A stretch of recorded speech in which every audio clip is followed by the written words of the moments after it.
అరయం ఈ కన్యకకున్ వరుండు తగు మీరూహింపగా నేల ఇమ్మని కార్యంబు గటిపగా పలుకుమి అంబోజ పత్రేక్షణ. ఆ మేనకాదేవికి అనుమానం రాకుండా చూడు, ఆవిడ వెయ్యి తీస్తుంది. ఎందుకో తెలుసా? ఆయనకి ఏముంది, ఎక్కడ ఉంటాడు, మేము చూడొచ్చా, మరి ఉద్యోగం ఏం లేదా, అదేంటి అంటే చాలా ఈశాన సర్వవిద్యానం ఈశ్వర సర్వభూతానం నేనే పిహెచ్డీ చేశాడు, రూపాయి ఉందా ఇస్తాడా, ఏమీ సంపాదించకుండా చదువు సర్టిఫికెట్లన్నీ గోడ కట్టి ఇంట్లో కూర్చుంటే మా అమ్మాయి కన్నా అంటుంది. ఇప్పుడు నేనెక్కడ ఉద్యోగాలు చేస్తాను, ఆత్మారాముడిని తను జాగ్రత్తగా మాట్లాడు సుమా అమ్మ ఆవిడితో. ఎంత వేడుకున్నాడో చూడండి, పార్వతీ కళ్యాణానికి పరమేశ్వరుడు అంతటి వాడు. ఈ కన్యకకున్ వరుండు తగు మీరు ఊహింపగానేలా, మీరేమేమేమేమేమో లెక్కలు కట్టేయకండి, ఆయనకి అన్నీ ఉన్నాయి. పైకి కనపడవు, అనుభవించాడు. ఎవరికి లోకంలో ఏది ఇచ్చినా ఆయనే ఇస్తాడు. కాబట్టి మీరు అక్కర్లేని ఆలోచనలు చేయకండి అని చెప్పు. మీ వద్రీషు ఇల్లాలతో అరయన్ ఈ కన్యకకున్ వరుండు తగు తగు మీరు ఊహింపగానేల ఇమ్మని కార్యంబు ఘటింపగా పలుకుమి. ఎలాగో అలా మా పెళ్లి జరిగేటట్టు మంచి మాటలు చెప్పు సుమా, ఉన్నది ఉన్నట్టు మాట్లాడితే నేను ఇంకోలా అర్థం అవుతాను లోకానికి. అందులో అలా చెప్పి కార్యంబు ఘటింపగా పలుకుమి అంభోజ పత్రేక్షణ. ఓ తామర పువ్వుల వంటి కన్నులున్న అరుంధతి, ఈ పెళ్ళి అయ్యేట్టు నువ్వు మాట్లాడమ్మా. మగవాళ్ళు వీళ్ళకేం తెలుసు, ఆవిడ మనసుని గుర్తిరిగి మాట్లాడడం అంత తేలిక విషయం ఏం కాదు. మేనకాదేవిని లెక్క కట్టి మాట్లాడాలంటే నీకే తగును. కాబట్టి వెళ్ళి పిల్లని అడగమన్నాడు. మహానుభావుడు సప్తర్షులు వెళ్ళారు, అరుంధతీదేవి వెళ్ళింది, హిమవంతుడు వచ్చాడు, రండి రండి రండి రండి అన్నాడు. పరమశివుడి కోసమే పింది నా కూతురు అన్నాడు, స్వాగతం చెప్పాడు, అర్ఘ్యం ఇచ్చాడు, పాద్యం ఇచ్చాడు, సత్తించాడు. వాళ్ళు చాలా సంతోషించారు. తప్పకుండా నా కూతుర్ని ఇచ్చేస్తానన్నాడు. ఒక్కసారి మా ఆవిడికి చెప్తానన్నాడు. అమ్మ బాబోయ్, శివుడు చెప్పాడు మా అని సప్తర్షులు ఊరుకున్నారు. అరుంధతి వంక చూసి అన్నారు, నువ్వు మాట్లాడి ఇక మేము మాట్లాడాలి.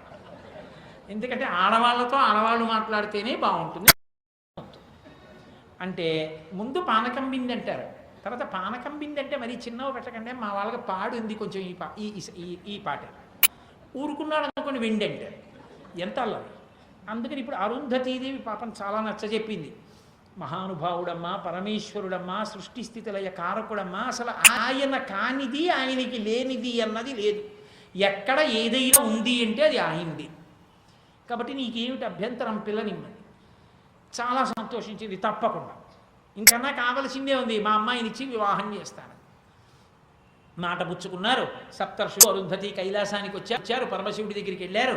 ఎలా ఉంది నేను ఎంచుకున్న పిల్లన్నాడు అంటే వాళ్ళు అన్నారు, నీలాహిమేని కంటెను నీలాల కంటే ఇంద్ర నీలము కంటెను నీల రుచిపోలు నంబిక నీలాలకేమి చెప్ప నీలగ్రీవా అన్నారు వాళ్ళు. అబ్బా ఏమి పద్యాలు వేశారో మహానుభావుడు. ఆవిడ ఏం చెప్పా, మహాతల్లి పార్వతీదేవి ఇంద్రనీలమణి కన్నా కూడా అందమైనటువంటి కాంతితో ప్రకాశిస్తోంది. అటువంటి నల్లటి జుత్తు, అటువంటి అందం. అసలు కవులు లోకంలో ఒక పెద్ద తప్పు చేస్తున్నారు అన్నాడు సప్తర్షుడు. ఏం చేస్తున్నారు అన్నాడు పరమేశ్వరుడు. బాలేందుడు చంద్రానన పాలముతో సాటి ఎనుచు పలుకుదురు కవుల్. బాలిక పాల రుచులపై బాలేందుండెంతవాడు బాలేందుధర. చంద్రబింబాన్ని పెట్టుకున్నాడు కదూ, తదీనాటి చంద్రరేఖని. శివ అందం అంటే చంద్రుడు అనుకుని తల మీద పెట్టుకున్నావు. కానీ కవులు కూడా అమ్మవారి యొక్క లలాటాన్ని చెప్పేటప్పుడు బాలచంద్రుడు ఎలా ఉంటాడో అలా ఉంటాడు అంటారు, అలా ఉంటుంది అంటారు నుదురు. కానీ తప్పు. వాళ్ళకేం తెలుసు, వాళ్ళ మొహం పార్వతీదేవిని చూస్తే తెలుస్తుంది. అసలు ఆవిడ యొక్క పాలభాగం ఎక్కడా, బాలేందుడు ఎక్కడ. ఇదిగో అక్కడికి వెళ్ళి పార్వతీదేవి యొక్క లలాటాన్ని చూసొచ్చాం, ఇక్కడ నీ జటాజూటంలో ఈ చంద్రుణ్ణి చూస్తున్నాం. అసలు ఆవిడ లలాటంతో పోల్చడానికి వీడికి పోలికే లేదు, వీడు పలికినాడు. కవులు రాశారంటావా, పార్వతీదేవిని చూడలేదు, ఆకాశంలో ఈ చంద్రబింబాన్ని ఒకటే చూసి ఇంతకన్నా గొప్పగా ఉంటుంది ఏమిటి అని రాసేస్తున్నారు. కాబట్టి ఈవితో ఆయన ఈ బాలేందుడు ఎక్కడ మనకి వస్తాడు, బాలేందుధర.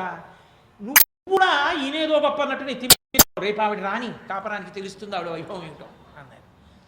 చాలా సంతోషించాడు.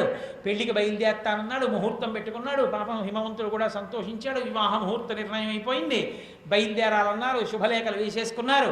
హిమవంతుడు మరి పర్వతం కదండి, అందుకనే ఆయనకి బంధువులందరూ ఎవరు ఉంటారు, పర్వతాలే ఉంటారు. పర్వతాలే ఉంటాయి కాబట్టి త్రికూటాచలానికి, కోలాహల పర్వతానికి, వెంకటాచల పర్వతానికి, మేరు పర్వతానికి, మైనాక పర్వతానికి పెద్ద కొడుకు మరి పెళ్లి పనులన్నీ చేస్తూ బావమరిది రాజహోమం చేయాలి. అందుకని బావమరిది మైనాకుడు వచ్చేసాడు. ఈ పర్వతాలన్నింటినీ పిలిచాడు. మీ అమ్మాయిల్ని అల్లుళ్ళని తప్పకుండా తీసుకురండి పెళ్లికి అన్నాడు. ఎవరమ్మాయిలు? పిల్లల కూతుళ్ళందరూ నదులు, సముద్రాలన్నీ అల్లుళ్ళు. కాబట్టి నదులన్నీ వచ్చేసాయి, సముద్రాలన్నీ వచ్చేసాయి. ఇప్పుడు మీ దగ్గర మీ ఇంట్లో ఉండే వాళ్ళందరినీ తీసుకొచ్చేసేయండి అన్నాడు. వాళ్ళ ఇళ్లలో ఎవరుంటారు? పులులు, సింహాలు, జంతువులు అన్నీ పర్వతాలను ఆశ్రయించుంటాయి. మొత్తం లోకంలో ఉన్న పర్వతాలు, నదులు, సముద్రాలు, చెట్లు, చేమలు, పులులు, క్రూర జంతువులు, పావులు, మనుష్యులు, దేవతలు, ఋషులు, గంధర్వులు అందరూ భూమండలం మీద ఎంతమంది ఉన్నారో అంతమంది పార్వతీ కళ్యాణం చూడటానికి హిమాలయ పర్వతాలకి వెళ్ళిపోయారు. ఎంత పులుసు వండాడో మహానుభావుడు. ఎందుకో తెలుసా? పెద్దలు వచ్చినా అల్లుడు వచ్చినా పులుసు వండకుండా అన్నం పెట్టకూడదు, అదో నియమం. కాబట్టి ఎంత పులుసు వండాడు. అందుకే వెంకటాచలంలో వెంకటేశ్వర స్వామి వారి కళ్యాణానికి కూడా పులిసింత ఎక్కడ వండుతాం, ఎలా చెప్పండి, ఎన్ని నీళ్ళల్లో పిసకాలన్నారు. అంటే వెంకటేశ్వర స్వామి వారు అన్నారు, కొత్తగా మళ్ళీ గిన్నెలో ఎందుకు లేదు, పాపనాశనం కొండెక్కి జలపాతం పైన పిసికేయండి, కింద పడిందంతా మరగబెట్టేయండి అన్నారు. అంత పులుసు అప్పుడు ఉండారు, ఇంత పులుసు ఇప్పుడు ఉండారు. వీళ్ళందరికీ ఎంత పులుసు కాయించాడు అందులో చల్లటి కొండ మీద. ఏ మామూలు చోట పులుసు కాయించడానికి తేలిక, హిమాలయాల మీద అంత పులుసు కాయడం అంటే మాటలేంటి. కాబట్టి ఇంత పులుసు కాచారు, ఇంత వంట వండారు, ఇంతమంది బంధువులు, ఇన్ని పర్వతాలు, ఇన్ని నదులు, ఇన్ని సముద్రాలు, ఇంతమంది, ఇన్ని జాతులు, ఇంతమంది వచ్చేశారు.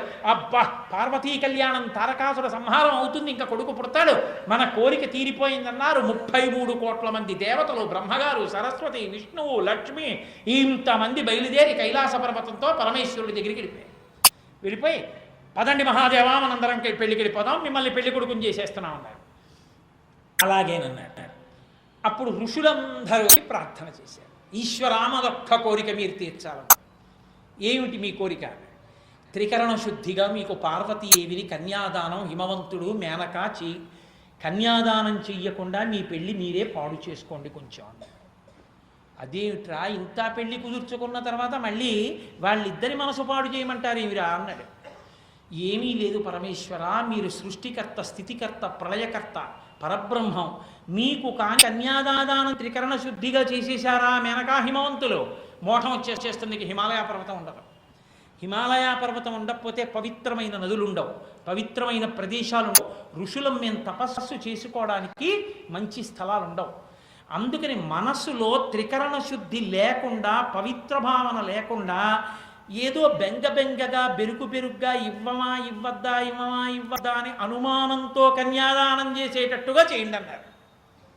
అంటే ఇప్పుడు వాళ్ళ మనసు పాడైపోవాలి పిల్లనివ్వకూడదని, కానీ పిల్లనివ్వాలి, అలా చేసుకోండి అన్నారు. అది నేను చేసుకోనా అన్నాడు శివుడు. మీరే ఎందుకో తెలుసా, మేము ఋషులం, లేకపోతే మేము ఎక్కడ తపస్సు చేసుకోం, తర్వాత చెప్పండి మీ పెళ్ళి అయిపోతే మేము ఎక్కడ తపస్సు చేయమన్నారు. భోళాశంకరుడు కదండి మహానుభావుడు, తప్పకుండా నా పెళ్ళిని ఆ స్థాయిలో పాడు చేసుకుంటాడు. సరేనన్నా బయలుదేరారు అందరూ. ఓహో, తెల్లవారు అప్పటిదాకా చూసుకోలేదు పాపం అల్లుడిని, పార్వతి ఆ మేనకాదేవి. అల్లుడిని చూడాలని సంతోషం, గుర్తుపట్టడానికి ఎలా మరి అల్లుడిని తెలుసున్నవాడిని పెట్టుకోవాలి. అందుకని నారద మహర్షిని పక్కన పెట్టుకుంది.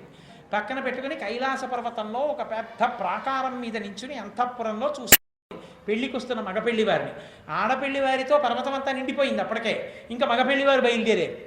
ఓ ఋషులు, మునులు, వాళ్ళ పత్నులు, దేవతలు, 33 కోట్ల మంది దేవతలు, దేవతల భార్యలు, వాళ్ళ బిడ్డలు, ఇంతమందితో కలిసి కోలాహలంగా బయలుదేరింది ఊరేగింపు. అది వెళ్ళిపోతోంది. అక్కడ నిలబడి అడుగుతోంది. ముందు 4 ముఖాలతో ఒక ఆయన వేదం చెప్తూ మంచి పట్టుబట్ట కట్టుకుని 4 కిరీటాలు పెట్టుకుని చుట్టూ ఋషులతో కూడి పెడుతున్నాడు. ఈయనేనా శివుడు అంది. కాదమ్మా, మీ అల్లుడు ఈయనకి కూడా ఈ తలకాయలు ఉండేవి, చాలా అల్లరి చేశాడని ఇలా గిల్లేశాడు, అంత గొప్పవాడు మీ అల్లుడు.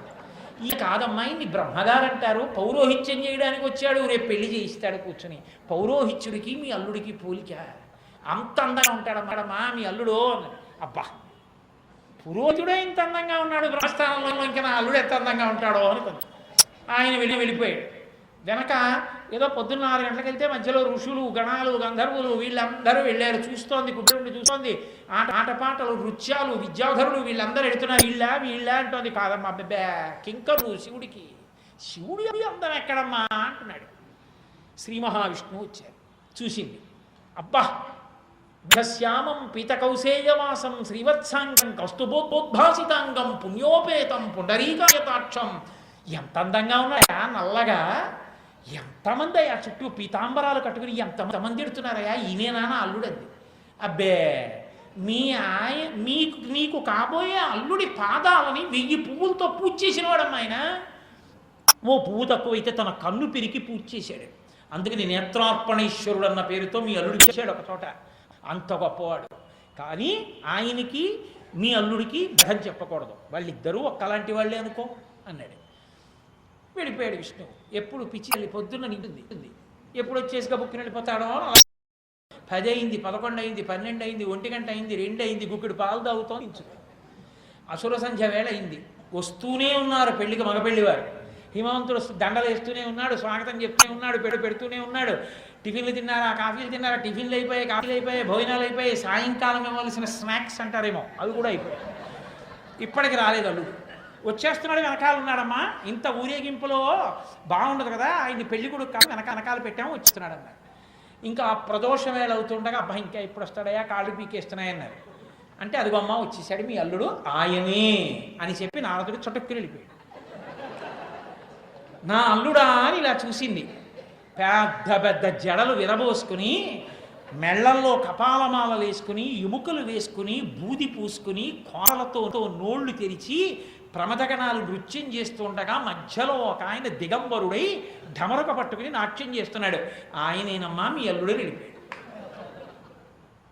అలా ఉండిపోయింది మేనకాదేవి. వీడు నా అల్లుడా అని వెంటబడి నారదుడిని పట్టుకున్నాడు. అమ్మా నేను త్రికరణ శుద్ధిగా చెప్తున్నాను, ఆయనే మీ అల్లుడు అలాగే వస్తాడు పీటల మీదకి. అమ్మ బాబోయ్ అని తిన్నాళ్ళే అంతఃపురంలోకి పార్వతీదేవిని పట్టుకుంది. నిన్ను చంపేస్తాను ఇక్కడే, నేను చచ్చిపోతాను. ఒక్కనాటికి పెళ్లి జరగదు, పిల్లనైందండి. హడిలిపోయి హిమవంతుడు భగవా వచ్చాడు. చాలామంది ఆడపిల్లివారు మగపిల్లివారు ఇంతమంది వచ్చేసారు, ఇప్పుడు ఏమిటే మన ఇద్దరికి మంతనాలు అన్నాడు. మంతనాలా అబ్బా బొర్రా, పెళ్లి లేదేమీ లేదు, మూసాయి తలుపులేదు. ఏమి ఎందుకు ఆగిపోయింది పెళ్ళి అన్నాడు. అల్లుడిని చూసుకున్నావా అంది. ఏమి అల్లుడిని ఇంతకుముందు తపస్సు చేస్తుంటే చూశాను, బాగుంటాడు. ఏం బాగుంటాడు, దిగంబరుడు, ఒంటి నిండా శమభస్మ, ఢమరుక వాయించుకుంటూ ప్రమదగణాలతో వచ్చాడు, భూతప్రేతాలతో. రేపు పొద్దున్న పిల్ల అక్కడికి ఎడుతుంటే అలాగే తిరుగుతుంటే అట్ట పండగకు వస్తాడు. రేపు పెద్ద పండగ వీధిలో తిరుగుతును, చూపించు మా అల్లుడని. పిల్లని చేయి పట్టుకుని వెడుతుంటే అందరూ నవ్వుతారు సిగ్గుతో. ఏంటే వాడల్లుడే అంటే ఆపేసే పెళ్ళి కాదు, పెళ్ళికి వచ్చేసారు అందరూ, బాగుండు పెళ్లి చేస్తానంటావా, నేను చచ్చిపోతాను, ఇంకో ఆవిడని పక్కన కూర్చోబెట్టుకు పెళ్లి చేసుకో, కన్యాదానం చేసుకో. ముందు నీ పెళ్లి చెయ్యాలి, ఎందుకంటే నీకు పెళ్ళి అయితే తప్ప నువ్వు కన్యాదానం చేయకూడదు, లేదా ఇంకోళ్ళని పీటల మీద కూర్చోబెట్టాలి తప్ప ఈ పెళ్లికి నేను అని పార్వతీదేవిని పిలిచి, ఏమేం వాడు తప్ప నీకెవరు దొరకలేదా, తపస్సు కూడా చేసావా అతని కోసం, బుద్ధి ఉందా నీకది?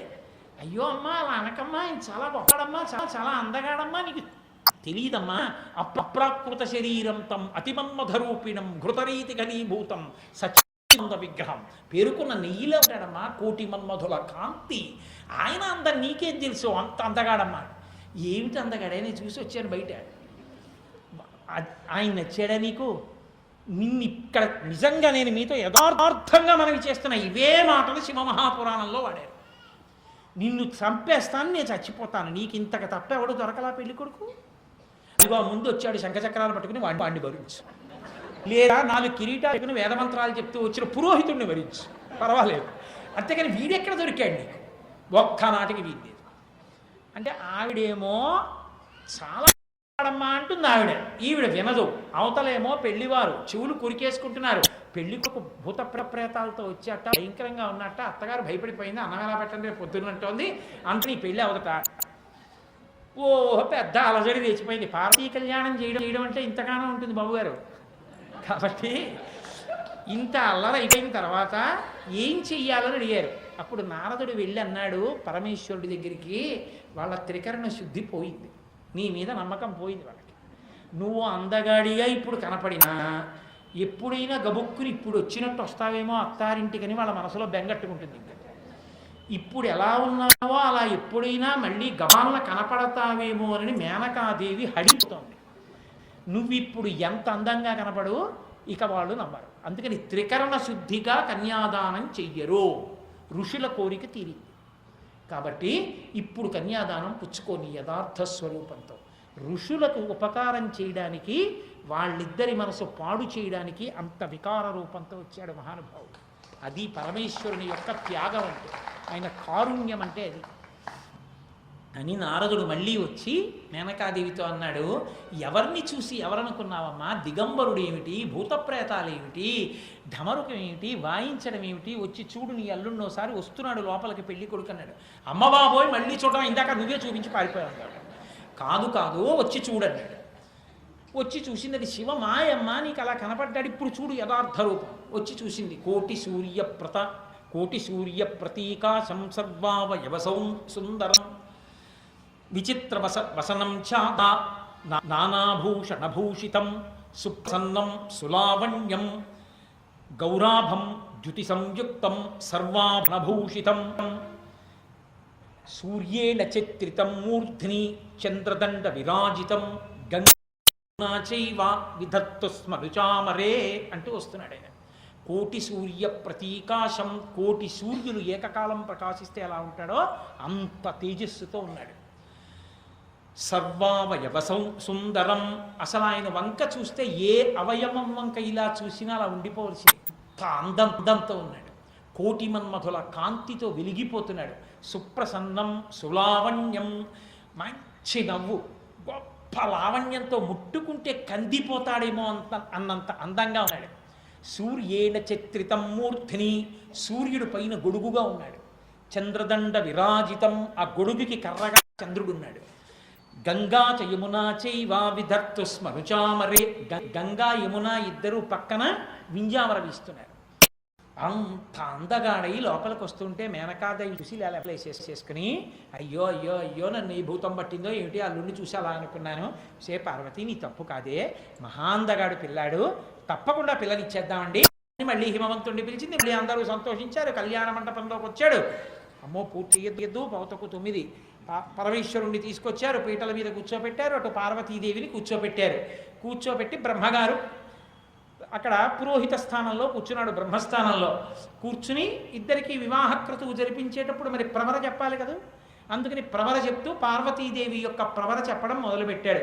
కాశ్యపాచారనైధృతత్రయారుషేయ ప్రవరాన్విత కాశ్యపస గోత్రస్య అఖిలాండ కోటి బ్రహ్మాండ నాయకీం త్రికూటాచల శర్మణ నత్రీ కోలాహల శర్మణ పౌత్రీం హిమవత్పర్వత పుత్రీం అఖిలాండటి బ్రహ్మాండనాయకీం తత్వమర్థస్వరూపిణీం సకల భువనాధీశ్వరీం మహాలక్ష్మీరూపిణీం పార్వతీదేవీ నామ్నీం కన్యాం అన్నాడు. కాశ్యపశ గోత్రంలో కాశ్యపావత్సారనైధృత అనబడేటటువంటి 3 ఋషులతో కూడినటువంటి కాశ్యపశ గోత్రంలో త్రికూటాచల పర్వతం యొక్క మునిమనవరాలు శర్మణ, బ్రాహ్మణ పిల్లగా చెప్పారు. అందుకే త్రికూటాచల శర్మ యొక్క మునిమనవరాలు. కోలాహల శర్మ, కోలాహలం అనబడేటటువంటి పర్వతం, కోలాహలం అనబడేటటువంటి శర్మ యొక్క మనవరాలు, హిమవత్ పర్వతం యొక్క కూతురు, మహాలక్ష్మీ స్వరూపిణి, అఖిలాండ కోటి బ్రహ్మాండ నాయకి, తత్వమర్థస్వరూపిణి అటువంటి తల్లి పార్వతీదేవి నామ్నీం కన్యాం, పార్వతీదేవిని వరుడికి ఇస్తున్నాం. నాయన ప్రవర చెప్పాలి కాబట్టి ఇప్పుడు పెళ్లి కొడుకుని ప్రవర అడిగితే బాగుండదు కదా, అందుకని ఈ పిల్లని ఇచ్చావు కాబట్టి హిమవత్ పర్వతమా నీ అల్లుడికి ప్రవర ఏమిటి అన్నారు. ఆయన అన్నాడు, ఆయన ప్రవర ఏమిటో నాకు తెలియదు, మరి ఉండండి ఎవరినైనా అడుగుతానని శ్రీ మహావిష్ణువుని వెళ్ళి అడిగారు. శివుడికి ప్రవర ఏమిటని అడిగారు. శివుడికి ప్రవర ఏమిటా, నేను కూడా ఆయన పుట్టిన తర్వాత పుట్టాను, ఆయన ఎవరికి పుట్టాడో నాకేం తెలుసు, ఎప్పుడో పుట్టినవాడు ఆయన, ఆయన తల్లి ఎవరో తాత ఎవరో తండ్రి ఎవరో ముత్తాత ఎవరో గోత్రం ఏమిటో ఋషులు ఏమిటో నాకు తెలుసా, అందుకని నాకు తెలియదు అంటున్నాను. ఓహో నీకు కూడా తెలియదా, అయితే ఋషులను అడుగుతానని సప్తర్షులను అడిగారు. సప్తర్షులను అడిగితే వాళ్ళు అన్నారు, మేమేం చేయం, ఆయన గురించి మాకు మాత్రమేం తెలుసు, మహానుభావుడు సాకార నిరాకార స్వరూపంతో ఉండేటటువంటి వాడు, బ్రహ్మాండ స్వరూపుడు, ఆయన ప్రవర మాకేం తెలుసు, మాకు తెలియదన్నారు. ఇంత మధ్యలో అస్తమానం ముందే వచ్చి పిల్లని పరమశివుడు చేసుకుంటాడని చెప్పినవాడు నారదుడు ఉన్నాడు కదా, నారదుడిని అడుగుదామని నారదుడి దగ్గరికి వెళ్ళారు. వెళ్ళేటప్పటికి నారదుడు మహతి వీణ వాయించుకుంటూ మురిసిపోతున్నాడు. ఎక్కడలేని కోపం వచ్చింది హిమవత్ శర్మకి. ఓ పక్క ప్రవర తెలియక పెళ్ళాగిపోయి మేమందరం చస్తుంటే వీణ వాయించుకుంటాడు ఏమిట్రా అని గట్టిగా వీణ పట్టుకుని బుద్ధి ఉందా లేదా నీకు? ఓ పక్క పెళ్లిలో ఇప్పుడు ప్రవర తెలియట్లేదు అతన్ని అయితే బాగుండదని మేము ఏడుస్తుంటే నువ్వు ఇక్కడ వీణ వాయిస్తావా? పరమశివుడి యొక్క ప్రవర ఏమిటి చెప్పారు. అంటే నారదుడు అన్నాడు, పరమశివుడికి ప్రవర ఏమిట్రా? ఆయనకి ముత్తాత ఎవరు, ఆయనకి తాత ఎవరు, ఆయనకి తండ్రి ఎవరు, ఆయన గోత్రం ఏమిటి, ఆయన ఋషులు ఏమిటి, ఎవడు చెప్తాడు? ఆయన వలన లోకములన్నీ ఉద్భవించాయి తప్ప ఆయనకి ప్రవర చెప్పగలిగిన వాడు లేడు. పరమేశ్వరుడు అంటే సాక్షాత్తు నాదస్వరూపుడు. కాబట్టి అందుకే నేను వీణలో ఆ నాదాన్ని వింటూ మురిసిపోతున్నాను అన్నాడు. అంటే అప్పుడు మళ్ళీ వెళ్ళి చతుర్ముఖ బ్రహ్మగారితో చెప్పారు, ఏమయ్యా ఆయనకి ప్రవర చెప్పడం కుదరదుట, సాక్షాత్ పరబ్రహ్మస్వరూపానికి అన్వయం చెయ్యగలిగినటువంటి ప్రవర ఏది ఉంటుందో అటువంటి ప్రవర చెప్పు అన్నారు. అప్పుడు ఆయన మళ్ళీ పరమశివుడి యొక్క ప్రవర చెప్తూ, ఆ మహానుభావుడైనటువంటి వాడు నిర్గుణ, నిరంజన, నిర్వికల్ప, నిరామయ, నిరాఖ్యాత, పంచారుషేయ ప్రవరాన్విత పరమశివగోత్రస్య, ఆయన పుట్టినటువంటి గోత్రాన్ని 5 ఋషులతో చెప్పారు. ఇప్పటికీ పార్వతీ కళ్యాణం చేస్తే ప్రవర చెప్పినప్పుడు ఇదే చెప్తారు. అందుకే ఆయన ప్రవర 5 ఋషులతో పరమేశ్వరుడిది. నిర్గుణ, ఏ గుణములు లేనివాడు, నిరంజన, నిరామయ, నిర్వికార, నిరాఖ్యాత, నిర్వికల్ప, నిరామయ, నిరాఖ్యాత, పంచారుషేయ ప్రవరాన్విత పరమశివగోత్రస్య పరమశివ శర్మణో నత్రే, పరమశివుని యొక్క మునిమనవడు, పరమశివుని యొక్క మునిమనవడు. సదాశివశర్మణ పౌత్రాయ, సదాశివశర్మ యొక్క మనవడు, పరమశివుని యొక్క మునిమనవడు, సదాశివశర్మ యొక్క మనవడు. ఈశ్వర శర్మణ పుత్రాయ, ఈశ్వరుడు అనబడేటటువంటి వాని యొక్క పుత్రుడు. ఎవరివన్నీ? ఆయనే.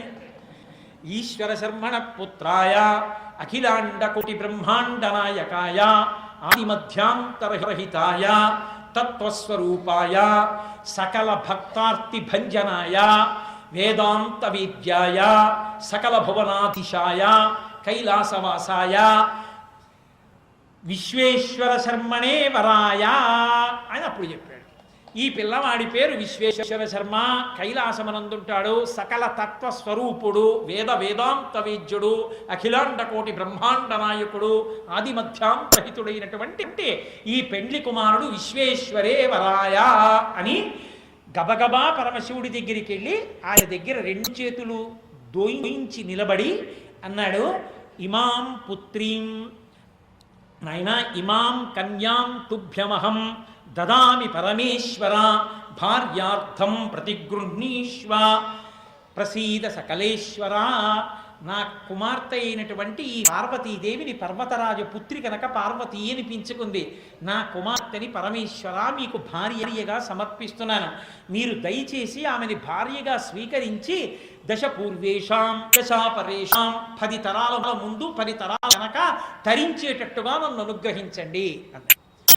కన్యాదాన సమయంలో పార్వతీదేవిని పరమేశ్వరుడికి ఇచ్చి కన్యాదానం చేస్తూ చేతులు పెట్టించి నీళ్లు విడిచిపెడుతుంటే, పాణిగ్రహణం చేస్తుంటే, కాళ్ళు కడుగుతుంటే ఈ కళ్యాణం చూసి తీరాలని తత్కాల్ రిజర్వేషన్లు, జనరల్ కంపార్ట్మెంట్లు ఎక్కడెక్కడి వాళ్ళు వచ్చేసారు కైలాసం మీదకి. వచ్చేసేటప్పటికి భూమి చక్రము వంగిపోయింది. భూచక్రము వంగిపోతే గబగా శ్రీ మహావిష్ణువు పెళ్లి కొడుకు దగ్గరికి వెళ్ళాడు.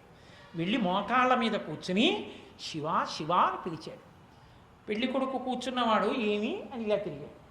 తిరిగితే ఏమీ లేదు మహానుభావ, స్వామీ శంకర కంకణో రగపతి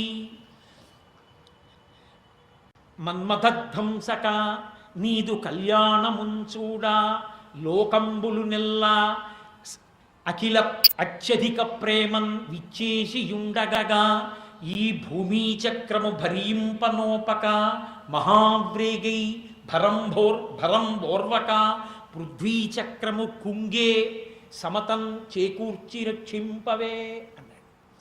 మహానుభావ, నీ కళ్యాణం చూడాలని లోకంలో ఇప్పటి వరకు ఎక్కడా లేని రీతిలో పార్వతీ కళ్యాణమే ఇంత శాస్త్రీయంగా జరుగుతుంటే చూడాలని పర్వతాలు, సముద్రాలు, నదులు, చెట్లు, క్రూరమృగాలు, సాధుమృగాలు, మనుష్యులు, గంధర్వులు, యక్షులు, కిన్నెరులు, కుంపురుషులు, రాక్షసులు, దేవతలు, సప్తర్షులు, భార్యలు అందరూ అన్ని లోకాల నుంచి వచ్చేయడంలో భూమి చక్రము దిగిపోయింది. ఇప్పుడు ఈ భరంభోర్వక ధరణీ చక్రము కుంగిపోయింది ఇలా చక్రం. కాబట్టి సమతం పొందించి రక్షింపవే. ఈ భూమి చక్రం మళ్ళీ సరిగ్గా తిరగాలిలా. ఇప్పుడు నువ్వే అనుగ్రహించాలి. కాబట్టి ఏం చేస్తావో ముందా సంగతి చూడండి. పెళ్లి సంగతి తర్వాత ముందు భూమి చక్రం కుంగిపోయింది అంటే అప్పుడు గబగబా పరమేశ్వరుడు ఇలా చుట్టూ చూసి అన్నాడు. అగస్త్య మహర్షి పొట్టిగా ఉంటారు, ఆయన గబగబా వెళ్ళారు. మహానుభావుడు అగస్త్యుడంటే బ్రహ్మవైవర్త పురాణంలో ఆయన గొప్పతనం ఏమిటో చెప్తారు. శ్రీరామాయణం చదవాలి. అగస్త్య మహర్షి యొక్క గొప్పతనం అంటే ఏమిటో. ఇంద్రుడు రాక్షసులందరూ పాతాళలోకంలో ఉండి రాత్రివేళ బయటికి వచ్చి ఇబ్బంది పెడుతున్నారని అగస్త్య మహర్షి పిలిచి ఆ సముద్రంలో ఉన్న నీళ్ళన్నీ మీరు ఒక్కసారి తాగేసేయండి, రాక్షసుల్ని చంపేస్తా ఉన్నాడు. ఆయన తాగేయడం ఎందుకురా, దానికి పెద్ద అక్కర్లేదని ఓ 3 మాటలు ఉద్ధరణితో తీసి కేశవాయ స్వాహ, ఓం నారాయణాయ స్వాహ, ఓం మాధవాయ స్వాహ అన్నాడు. అంతే, సముద్రం అంతా ఇంకిపోయింది. ఆయన ఆచమనం చేయడానికి పనికొచ్చింది, తాగడానికి కాదు. ఆచమనం చేశాడు 3 మాటలు. 12 నామాల్లో 3 నామాలు చెప్పి ఉద్ధరణితో పుచ్చుకుంటే సముద్రం ఎండిపోయింది. ఇంద్రుడు వెళ్ళి పాతాళలోకంలోకి రాక్షసులందరినీ చంపేసి బయటికి వచ్చి ఏమైనా చంపేశాను వదిలేండి నీళ్ళు అన్నాడు. ఈ మాట నువ్వు ముందు చెప్పలేదో జీర్ణమైపోయాడు. అమ్మ బాబాయ్, సముద్రం జీర్ణమైపోవడం ఏమిటండి, అప్పటికి తీయగా ఉండేవి సముద్ర జలాలు. నువ్వు నాకు ముందు చెప్పలేదు మళ్ళీ విడిచిపెట్టాలని, అందుకని నేను తాగాను కదా, తాగి కూర్చున్నాను, జీర్ణమైపోయింది, నన్నేం చేయమంటావు అన్నాడు. అయ్యి బాబాయ్, సముద్ర జలాలు లేకపోతే భూమికి సమతౌల్యం ఉండదు, పంచభూతాలకి, మళ్ళీ విడిచిపెట్టండి అంటే అగస్త్యుడు అన్నాడు, ఇప్పుడు మరి నేను తాగిన నీళ్ళల్లో మిగిలిన నీళ్ళు ఏమైనా ఉంటే మూత్రం కింద ఉన్నాయి, అది వదులుతాను అన్నాడు. అదే వదిలిపెట్టండి అన్నాడు. అదే వదిలిపెట్టాడు, అందుకే ఉప్పగా ఉంటాయి సముద్ర జలాలు. కాబట్టి పర్వదిన స్నానం తప్ప నిత్య స్నానం లేదు సముద్రంలో. ఒక్క పర్వదినంలోనే స్నానం. అగస్త్య మహర్షి యొక్క వైభవం అంటే బ్రహ్మవైవర్త పురాణాంతర్గతం. ఇది ఒక్క సంఘటన చాలు. అంతటి మహానుభావుడు అగస్త్యుడంటే ఏమిటో, ఆయన గొప్పతనం ఏమిటో కాశీఖండం, రామాయణం వాటిలో చూడాలి. ఆ అగస్త్యుణ్ణి పిలిచి వీళ్ళందరూ ఒకెత్తు, నువ్వు ఒక్కడివి ఒకెత్తు, అందుకని నువ్వు ఉత్తర క్షణం బయలుదేరి దక్షిణ భారతదేశం వైపుకి వెళ్ళిపోతే నీ ఒక్కడి బరువుకి భూమి చక్రం సర్దుకుంటుంది అన్నాడు. అయ్యా, ఇంతమంది నీ కళ్యాణం చూస్తుంటే చూడకుండా నేను వెళ్ళిపోనా అన్నాడు. నీకేమీ పర్వాలేదు, నా అనుగ్రహం ఉంటుంది, నీకు దర్శనం అవుతుంది, వెళ్ళమన్నాడు. అప్పుడు గబగబా బయలుదేరి అగస్త్య మహర్షి దక్షిణం వైపుకు వచ్చేస్తే భూమి చక్రము సర్దుకుంది. ఎన్ని ఇబ్బందులు అనుకుంటున్నారు పార్వతీ కళ్యాణం అంటే. ఇన్ని జరిగితే అప్పుడు ప్రవర చెప్పి మళ్ళీ చక్కగా కన్యాదానం చేయించి పార్వతీ పరమేశ్వరులను వివాహం చేసి ఇద్దరిని కళ్యాణం పూర్తి చేసి దంపతులై సంతోషంగా ఇద్దరికి కుమ్ముడి వేసి అగ్నిహోత్రం చుట్టూ ప్రదక్షిణం చేసి సప్తర్షులు నడిపిస్తే ఎంతో సంతోషంగా 7 మంత్రాలతో పార్వతీ పరమేశ్వర కళ్యాణం పూర్తయింది. తదనంతర కాలమనందు పరమేశ్వరుడు పార్వతీదేవిని తీసుకుని కైలాస పర్వతానికి చేరుకున్నాడు.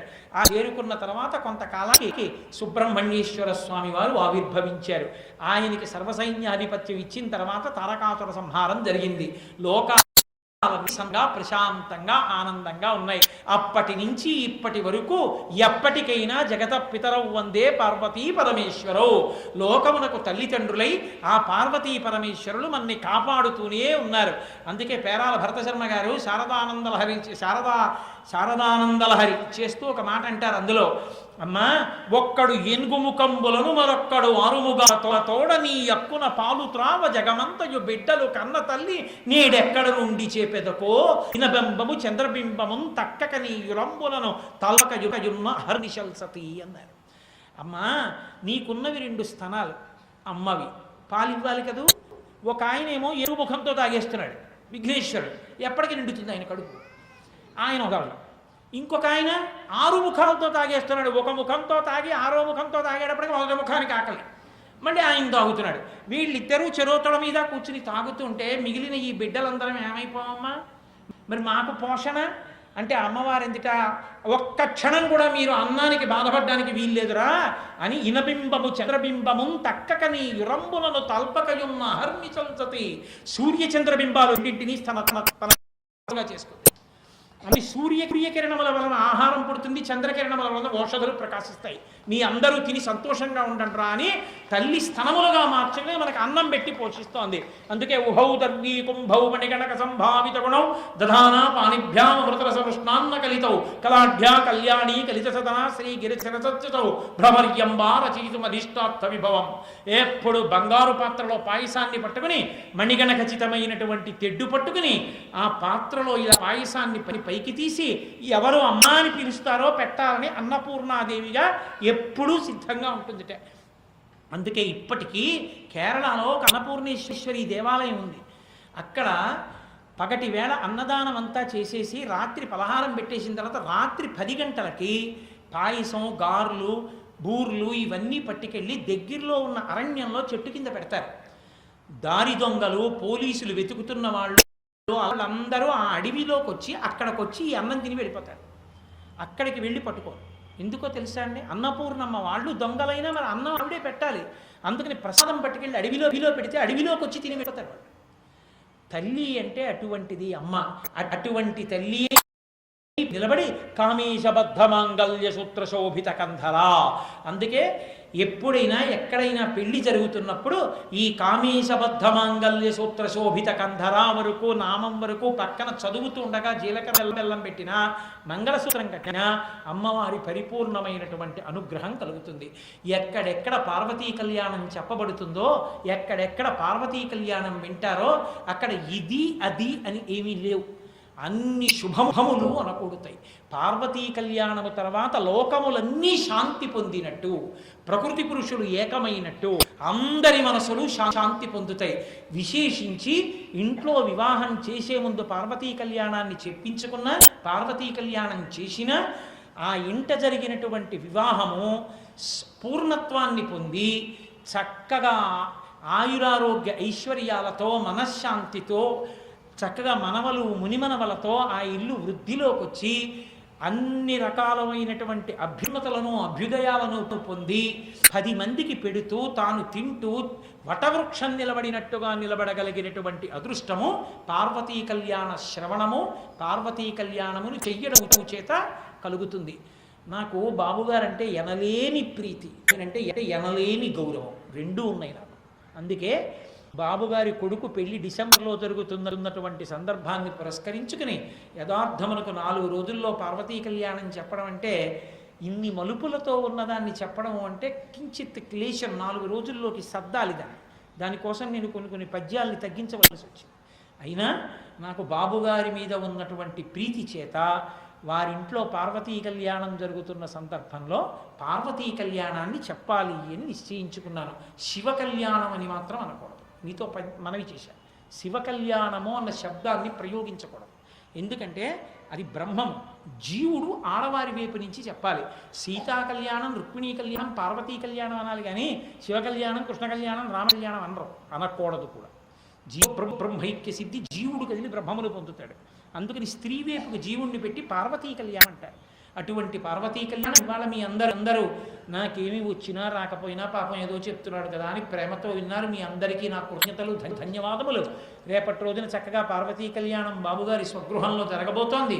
మీ అందరూ కూడా, నేను కూడా మీ అందరినీ ఆహ్వానిస్తున్నాను.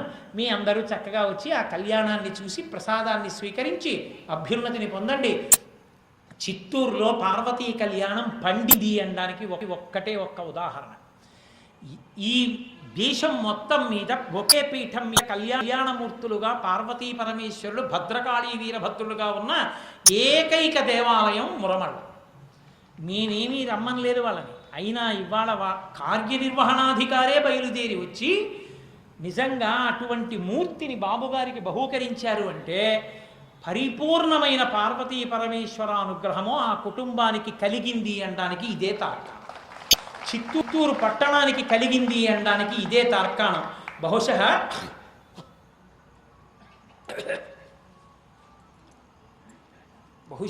పరదేవత సంకల్పం చేసి ఉంటుంది. ఈ చిత్తూరు పట్టణంలో ఈ పార్వతీ కళ్యాణం జరిగినటువంటి శుభవేళలో, చెప్పబడిన శుభవేళలో పెళ్లి కానివారు ఎవరున్నా అందరికీ కళ్యాణాలు అయిపోవాలి అని అమ్మవారు సంకల్పం చేసి ఉంటుంది.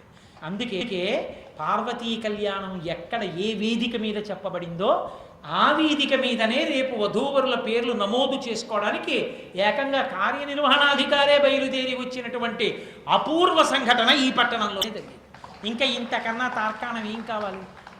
కాబట్టి ఇంత గొప్ప విషయాన్ని చెప్పడానికి నాకు ఈ అవకాశం ఇచ్చి నా చేత చెప్పించినటువంటి పరదేవత, నా యొక్క ఆరాధ్య దైవమైన పార్వతీ పరవిందములకు సాంజలి బంధకంగా శిరస్సు ఉంచి నమస్కరిస్తూ, నేను సరిగ్గా చెప్పానో చెప్పలేకపోయానో, మీకు అర్థమైందో అర్థం కాలేదో, అయినా నా మీద ఇంత ప్రేమతో కూర్చున్నందుకు మీ అందరికీ నా కృతజ్ఞతలను ఆవిష్కరిస్తూ, నాకు పరమేశ్వరుడు గురించి చెప్పడమే పెద్ద సత్కారం. అంతకన్నా నాకు సత్కారముల మీద వ్యామోహం లేదలు 3 తమలపాకులు చాలు. ఏమండి?